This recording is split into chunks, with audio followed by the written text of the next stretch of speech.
Hello friends, welcome back to my channel. So video ಮಾತ್ರ ಸ್ಕಿಪ್ ಮಾಡಬೇಡಿ, ತುಂಬಾ ಚೆನ್ನಾಗಿರುತ್ತೆ. ಸೊ ನೋಡ್ತಾ ಇದ್ದೀರಲ್ಲ ಬಸ್ಸಾರ್ ಹೇಗಿದೆ ಅಂತ ಬಾಯಲ್ಲಿ ನೀರು ಬರ್ತಾ ಇದೆ. ಸೊ ಹುಳಿ ಹುಳಿಯಾಗಿ ಖಾರವಾಗಿ ತುಂಬಾ ಚೆನ್ನಾಗಿರುತ್ತೆ. ಸೊ ಆ ರೀತಿ ನಾನು ಎಕ್ಸ್ಪ್ಲೇನ್ ಮಾಡ್ತೀನಿ ನಿಮಗೆ. ಸೊ ವಿಡಿಯೋ ಕೊನೆಯವರೆಗೂ ನೋಡಿ, ಮಿಸ್ ಮಾಡಬೇಡಿ. ಹಂಗೆ ಒಂದು ಸಬ್ಸ್ಕ್ರೈಬ್ ಮಾಡ್ಕೊಳ್ಳಿ ಫ್ರೆಂಡ್ಸ್, ಮರಿಬೇಡಿ.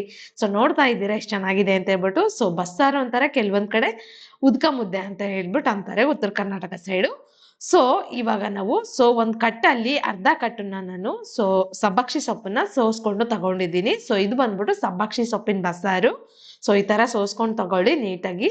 ಸೊ ಅದಾದ್ಮೇಲೆ ನೀವು ನೀಟಾಗಿ ಒಂದ್ 2-3 ಸಲನಾದ್ರೂ ವಾಶ್ ಮಾಡಿ, ಯಾಕಂದ್ರೆ ಅದ್ರಲ್ಲಿ ತುಂಬಾ ಸ್ವಲ್ಪ ಮಣ್ಣಿರುತ್ತೆ. ಸೊ ನೆಲದಿಂದ ಕಿತ್ತಿರೋದಲ್ವಾ.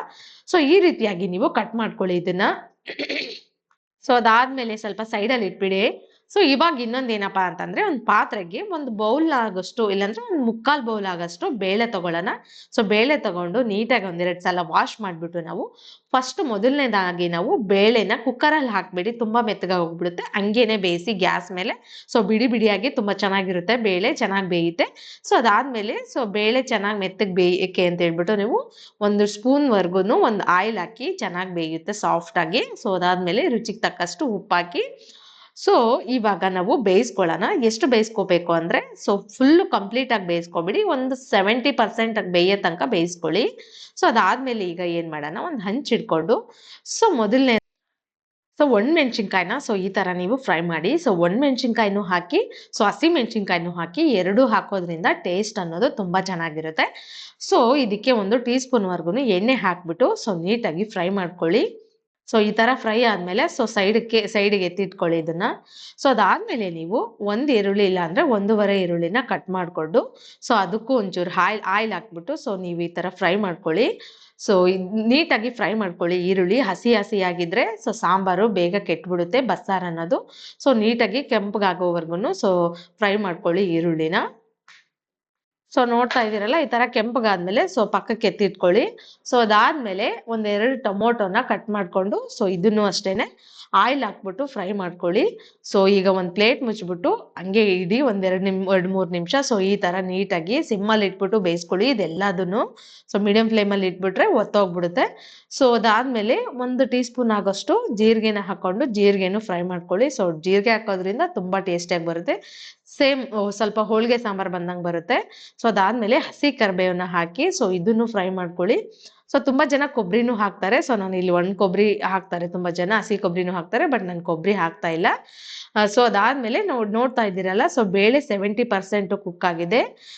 ಈ ತರ ಇದು ಮಾಡಿದ್ರೆ ಜಾಸ್ತಿ ಸ್ವಲ್ಪ ವೈಟ್ ಹಿಟ್ ತರ ಬಂದ್ರೆ 70% ಕುಕ್ ಆದಂಗೆ. ಇಟ್ಟ ತಕ್ಷಣ ನಿಸು ಆದ್ರೆ ಫುಲ್ ಕುಕ್ ಆದಂಗೆ. 70% ಕುಕ್ ಆದ್ಮೇಲೆ ನೀವು ಸೋಸಿರೋ ಅಂತ ಸಬ್ಬಕ್ಕಿ ಸೊಪ್ಪನ್ನ ತೊಳ್ಕೊಂಡು ಇಟ್ಕೊಂಡಿರೋಂಥ ಸೊಪ್ಪನ್ನ ಹಾಕ್ಬಿಟ್ಟು ನೀವು ನೀಟಾಗಿ ಕಲ್ಸ್ಬಿಟ್ಟು ಇನ್ನ ಫುಲ್ 100% ಕುಕ್ ಆಗೋವರೆಗೂ ಬೇಯಿಸಿ ನೀವು. ಬೇಯಕ್ಕೆ ಇಟ್ಬಿಟ್ಟು ಇಲ್ಲಿ 1 ನಿಂಬೆಹಣ್ಣು ಗಾತ್ರದಷ್ಟು ಹುಣಸೆ ಹಣ್ಣನ್ನ ತಗೊಂಡು ಅದನ್ನ ಒಂದು 10 ನಿಮಿಷ ನೆನೆ ಹಾಕಕ್ ಬಿಡೋಣ. ಸಾಂಬಾರ್ಗೋಸ್ಕರ ಇದು. ಇದನ್ನೆಲ್ಲ ಮುಂಚೆ ಫ್ರೈ ಮಾಡ್ಕೊಂಡು ಎತ್ತಿಟ್ಕೊಂಡಿದ್ವಲ್ಲ, ಅದಕ್ಕೆ ಒಂದು ಅರ್ಧ ಗೆಡ್ಡೆ ಬೆಳ್ಳುಳ್ಳಿನ ಸೋಸಿ ಹಾಕೊಂಡು ಮಿಕ್ಸಿಗೆ ಹಾಕೊಳ್ಳೋಣ ಇದನ್ನೆಲ್ಲಾನು. ಫುಲ್ಲು ಸಣ್ಣಗೆ ಹಾಕೋಬಿಡಿ, ಜಸ್ಟ್ ಒಂದ್ ನಿಮಿಷದವರೆಗೂ ಮಿಕ್ಸಿ ಮಾಡ್ಕೊಳ್ಳಿ. ಯಾಕಂದ್ರೆ ಫುಲ್ಲು ಸಣ್ಣ ಆಗ್ಬಿಟ್ರೆ ಟೇಸ್ಟ್ ಚೆನ್ನಾಗಿರಲ್ಲ. ಅದಾದ್ಮೇಲೆ ರುಚಿಗೆ ತಕ್ಕಷ್ಟು ಉಪ್ಪು ಹಾಕೊಂಡು ನೋಡ್ತಾ ಇದ್ದೀರಲ್ಲ, ಈ ತರ ನೀವು ಮಿಕ್ಸಿ ಮಾಡ್ಕೋಬೇಕು. ಇವಾಗ ಏನ್ ಮಾಡ್ತೀರಾ, ಆಗಿದೆ, ಈಗ ಬೆಂದಿದೆ ಫುಲ್ 100% ಬಾಯ್ಲ್ ಆಗಿದೆ ಬೇಳೆ. ಹಂಗೇನೆ ಸಬ್ಬಕ್ಕಿ ಸೊಪ್ಪನ್ನು ಬೆಂದಿದೆ. ಇವಾಗ ಇದನ್ನ ಎರಡನ್ನು ಸಾಂಬಾರ್ನ ಸಪ್ರೇಟ್ ಮಾಡ್ಕೊಳ್ಳೋಣ. ಹೆಸರನ್ನ ನಾವು ಬೇರೆ ಪಾತ್ರೆಗೆ ಬಗ್ಗಿಸ್ಕೊಳ್ಳೋಣ. ನೋಡ್ತಾ ಇದ್ದೀರಲ್ಲ, ಈ ರೀತಿಯಾಗಿ ಒಂದ್ ಪ್ಲೇಟ್ ಹಾಕ್ಬಿಟ್ಟು ಪಾತ್ರೆಗೆ ಸಪ್ರೇಟ್ ಮಾಡ್ಕೊಳ್ಳಿ. ಸಬ್ಬಕ್ಕಿ ಸೊಪ್ಪು ಬೇಳೆನು ಅದು ಬೇರೆ ಸಪ್ರೇಟ್ ಪಾತ್ರೆಯಲ್ಲಿ ಇಡಿ. ಇವಾಗ ನೋಡ್ತಾ ಇದ್ದೀರಲ್ಲ, ಇದೆಲ್ಲ ಒಂಚೂರು ಆರಕ್ಕೆ ಬಿಡಿ. ಇವಾಗ ನಾವು ಸಾಂಬಾರ್ ರೆಡಿ ಮಾಡ್ಕೊಳ್ಳೋಣ. ಹುಣಸೆ ಹಣ್ಣು ರಸ ನೀಟಾಗಿ ಹಿಂಡ್ಬಿಟ್ಟು ಈ ಹೆಸರು ಒಳಗಡೆ ಜೊತೆಗೆ ಸೇರಿಸಿ ನೀವು ಈ ತರ ಹುಣಸೆ ಹಣ್ಣು ಎಲ್ಲ ಹಿಂಡ್ಬಿಟ್ಟು ಹುಣಸೆ ಹಣ್ಣನ್ನ ಪಕ್ಕಕ್ಕೆ ಎತ್ತಿಟ್ಕೊಳ್ಳಿ, ರಸ ಎಲ್ಲ ಹಾಕ್ಬಿಟ್ಟು. ಅದಾದ್ಮೇಲೆ ಮಿಕ್ಸಿಯಲ್ಲಿರೋದನ್ನ ಈ ಹೆಸರಿಗೆ ನೀವು ಸೇರಿಸಿ ಮಿಕ್ಸ್ ಮಾಡಿ. ಹಂಗೇನೆ ಮಿಕ್ಸಿಲಿ ಏನಾರು ಒಂಚೂರು ಉಳಿದಿದ್ರೆ ಅದ್ರೊಳಗಡೆನು ಹೆಸರು ಹಾಕೊಂಡ್ಬಿಟ್ಟು ನೀಟಾಗಿದೆ ಈ ತರ ಎಲ್ಲ ಕಲ್ಸ್ಬಿಟ್ಟು ಪಾತ್ರೆಗೆ ಹಾಕೊಳ್ಳಿ. ಇವಾಗ ಈ ಸಾಂಬಾರ್ಗೆ ನಾವು ಒಗ್ಗರಣೆ ಕೊಡೋಣ. ಒಂದು 3 ಟೇಬಲ್ ಸ್ಪೂನ್ ಇಲ್ಲ 4 ಟೇಬಲ್ ಸ್ಪೂನ್ ಆಯಿಲ್ ಹಾಕೊಂಡು ಸಾಸಿವೆ ಜೀರಿಗೆ ಹಾಕ್ಬಿಟ್ಟು ಹಂಗೆ ಕರಿಬೇವು ಹಾಕಿ ಸೊ ಕರ್ಬೇವು ಹಾಕ್ಬಿಟ್ಟು ನಾವೀಗ ರೆಡಿ ಮಾಡ್ಕೊಂಡು ಇಟ್ಕೊಂಡಿರುವಂತ ಸಾಂಬಾರ್ನ ಹಾಕಿ, ಸೊ ಇದಕ್ಕೆ ಒಂಚೂರು ಅರ್ಶಿನ ಪುಡಿ ಹಾಕಿ, ಸೊ ಇದೆಲ್ಲ ಬೇಯಿಸಿದೀವಿ. ಅದಕ್ಕಾಗಿ ಸೊ ನೀವು ಒಂದ್ 5 ನಿಮಿಷ 6 ನಿಮಿಷ ನೀವು ಸೊ ಬೇಯಿಸಿದ್ರೆ ಸರಿ ಹೋಗುತ್ತೆ. ಸೊ ಅದಾದ್ಮೇಲೆ ನಾವೀಗ ಸೊ ಬೇಳೆ ಮತ್ತೆ ಸಬ್ಬಾಕ್ಷಿ ಸೊಪ್ಪು ಇದೆಯಲ್ಲ ಅದಕ್ಕೆ ಒಗ್ಗರಣೆ ಕೊಡೋಣ. ಸೊ ಇಲ್ಲಿ ಒಂದ್ 4 ಟೇಬಲ್ ಸ್ಪೂನ್ ಆಯಿಲ್ ಹಾಕೊಳ್ಳಿ. ಸೊ ಅದಾದ್ಮೇಲೆ ಸಾಸಿವೆ ಜೀರಿಗೆ ಹಾಕಿ, ಸೊ ಅದಾದ್ಮೇಲೆ ಕರ್ಬೇವು ಹಾಕ್ಬಿಟ್ಟು, ಸೊ ಸಣ್ಣದಾಗಿ ಕಟ್ ಮಾಡ್ಕೊಂಡಿರುವಂತ ಒಂದ್ 5 ಮೆಣಸಿನ್ಕಾಯಿನ ಹಸಿ ಮೆಣಸಿನ್ಕಾಯಿನ ಹಾಕಿ, ಸೊ ಅದಾದ್ಮೇಲೆ ಒಂದ್ 2 ಗೆಡ್ಡೆ ಈರುಳ್ಳಿನ ಕಟ್ ಮಾಡ್ಕೊಂಡು ಸೊ ಈ ರೀತಿಯಾಗಿ ಹಾಕೊಳ್ಳಿ. ಸೊ ಇದೆಲ್ಲ ಒಂಚೂರು 1 ನಿಮಿಷ 1-2 ನಿಮಿಷ ಫ್ರೈ ಮಾಡಿ ನೀಟಾಗಿನು ಹಸಿ ವಾಸನೆ ಹೋಗೋವರೆಗೂ ಈರುಳ್ಳಿ.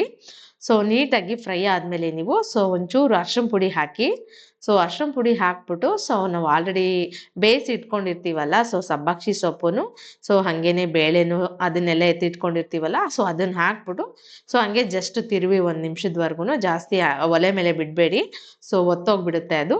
ಸೊ ಈ ರೀತಿಯಾಗಿ ಒಂದ್ ವೇಳೆ ನಿಮ್ಮ ಮನೆಯಲ್ಲಿ ಶೇಂಗಾ ಚಟ್ನಿ ಪುಡಿ ಇಲ್ಲಾಂದ್ರೆ ಕೊಬ್ಬರಿ ಚಟ್ನಿ ಪುಡಿ ಇದ್ರೆ ಇದಕ್ಕೆ ಹಾಕಿ ಇದು ಸರ್ವ್ ಮಾಡ್ಕೊಳ್ಳಿ, ತುಂಬಾ ಚೆನ್ನಾಗಿ ಬರುತ್ತೆ ಟೇಸ್ಟ್ ಅನ್ನೋದು.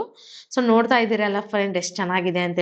ಸೊ ಇದು ಆಲ್ಮೋಸ್ಟ್ ಅಲ್ಲಿ ಜಾಸ್ತಿ ಜನ ಸೊ ಬಿಸಿ ಬಿಸಿ ರಾಗಿ ಮುದ್ದೆ, ಜೋಳದ ಮುದ್ದೆ ಆಲ್ಮೋಸ್ಟ್ ಎಲ್ಲ ಮುದ್ದೆಗೆನೆ ಮಾಡ್ತಾ ಇರ್ತಾರೆ. ತುಂಬಾ ಟೇಸ್ಟಿ ಆಗಿರುತ್ತಲ್ವಾ, ಇದೊಂದಿದ್ರೆ ಸಾಕಪ್ಪ ಇನ್ನೇನು ಬೇಡ ಅನ್ಸುತ್ತೆ. ಸೊ ನಿಮ್ಗೆ ಈ ರೆಸಿಪಿ ಇಷ್ಟ ಆಗಿದ್ರೆ ಪ್ಲೀಸ್ ಫ್ರೆಂಡ್ಸ್ ಒಂದು ಕಮೆಂಟ್ ಮಾಡಿ, ಲೈಕ್ ಮಾಡಿ, ಶೇರ್ ಮಾಡಿ, ಸಬ್ಸ್ಕ್ರೈಬ್ ಮಾಡೋದನ್ನ ಮಾತ್ರ ಮರಿಬೇಡಿ ದಯವಿಟ್ಟು. ಸೊ ಈ ಸಲ ನಿಮ್ಮ ಮನೇಲಿ ಟ್ರೈ ಮಾಡಿ ಯಾವ ರೀತಿ ಬಂತ ಅಂತ ಕಮೆಂಟ್ ಮಾಡಿ. So thank you friends.